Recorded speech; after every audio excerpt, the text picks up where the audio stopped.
In the world of horology, and especially in the world of Rolex, we don't always call the watches with their names on the website. We call them with the names that make sense to us. We have Batman, Pepsi, and Panda. And then we also have Maxi Dial and Super Kiss. All these names are given by collectors due to either their resemblance or the design attributes. What's even more interesting, especially when we talk about Maxi Dial and Super Kiss on Submariner from 2010 until 2020, was that this name was given to Submariner of the time due to its muscular looks and broader profile, which made the sub look and wear much larger than 40mm case size that it had on the paper. Now, if we apply the same concept to another Rolex, which is Oyster Perpetual 39mm, the attributes of larger size were always there, but either no one realized how bigger that watch was on the wrist, or it probably didn't get the due attention and limelight back in the time to be given a nickname. Interestingly, while the Rolex Submariner had lug-to-lug that increased the watch span to another 7.5mm from its case size, the OP39 was even more substantial, and its lug-to-lug increased the watch span to even higher number, and it was 8.3mm larger than its size of 39mm. And while on paper, the OP39 was 1mm smaller in size than the sub, the lug-to-lug was about the same. I'll spill the beans here. In what we call today as OP41, the difference it has from OP39 may be more or less just the change of name. I've pinpointed the differences between OP39 and OP41 at length in my comparison video as per link above, and if you haven't watched it, I will summarize it for you. They are both more or less the same watches in terms of size, but if you have watched my video, a more specific summary is that while they both wear the same on the wrist, the OP41 will look slightly bigger due to 1mm larger dial, although the case size and lug-to-lug is about the same. I also reviewed the blue dial reference as per link above, and while in this video I have black reference, and although it does share all the same design elements as the blue dial, the change of experience due to dial color is so considerable that it looks like a new and a completely different watch on the wrist, which it is in reality too.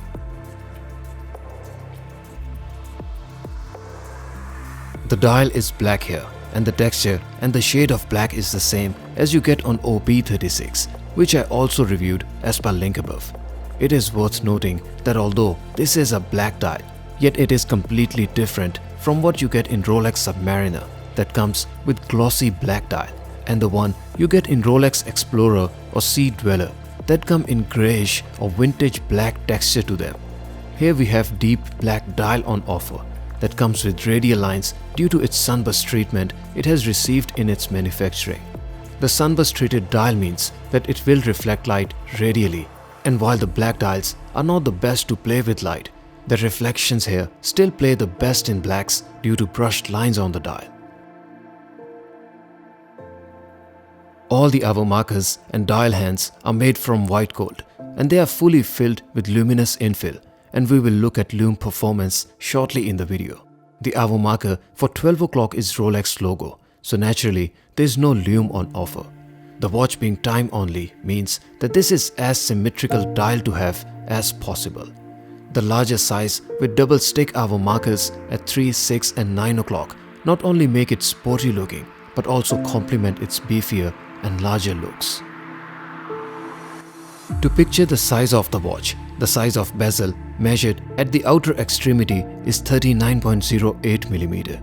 To measure the dial, or let's say the face of the watch, the crystal on top is 33.43mm, so the dial size is relatively bigger here. The size of the case measured diagonally just above the crown is 39.52mm. So while it is marketed as 41mm watch, I personally think it is 39.5mm watch, but the reason for claiming larger size is possibly due to larger lug-to-lug height.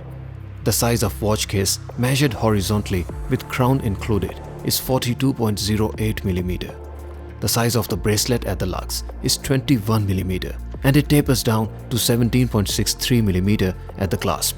The tapered bracelet is another character that adds dressier looks to the watch. The bezel is domed and smooth and comes fully polished in its finish. The polished bezel is interesting because this is a sports watch and mostly comes with all brushed finish, yet the blingy elements on the bezel mean that it can easily be dressed up and used with formal dresses or occasions. The watch comes with screw-down crown and there's Rolex logo embossed on it. The case sides also come fully polished on curved profile to add dressier looks, and then all lugs and top surfaces of the bracelet are fully brushed, which complement the sporty and daily beating attributes of the watch. The other side of the case is also polished, and the way the case curves towards the lugs is an interesting character of its own. The watch comes with closed case back, which is very typical of Rolex, so no surprises here. The all-new OP41 is offered with all-new movement caliber 3230 that has on offer paramagnetic blue, parachrome hairspring and paraflex shock absorbers to offer +2 to -2 seconds a day of accuracy and approximately 70 hours of power reserve. The macro observation of this watch took me by surprise. Looking at the hour hand, there are multiple scratches on the polished surface that you can easily spot, but the bigger problem is yet to be seen. Upon change of camera angle and lighting, there are repeat marks or scratches, as if someone scribbled these marks on the surface. This to me is easily a sign of either carelessness, lack of quality control, or even lack of skill of watchmaker to do the job. I proceeded to examine minute hand, and while there are no deep scratches to my relief, there's dust and debris that you can easily see in this clip. Unfortunately, the worst is yet to be seen again, and that's the edge of the minute hand. If you look closely, let aside scratches, the minute hand has actually a ding on its tip. This is incredibly appalling, and I have never seen dial hands with dents on them like this before, no matter what price point. I went back to our hand to check for the tip, and there are no dents over there. The seconds hand comes with superficial scratches that you can't spot with naked eye. The hour markers are nicely finished and come with beveled edges along their length.